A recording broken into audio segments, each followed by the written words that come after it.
Here I have ULEFONE Armor 17 Pro, and today I'm going to show you how to enable portable hotspot on this device.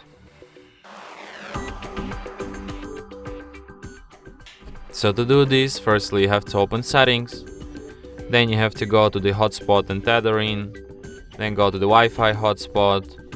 So here you can enable it and disable just like this. When your hotspot is enabled, you can display QR code to instantly connect to your hotspot. Here you can change its name. Here you can change its security protocol. So like this VPA, personal is for passworded hotspot, and none is for no password. So as you can see, no password anymore.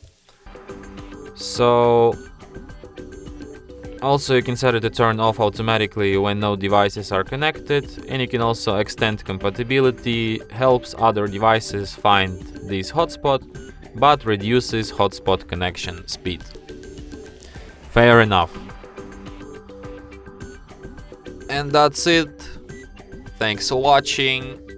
If you find this tutorial useful, don't forget to hit that like button and subscribe to our channel.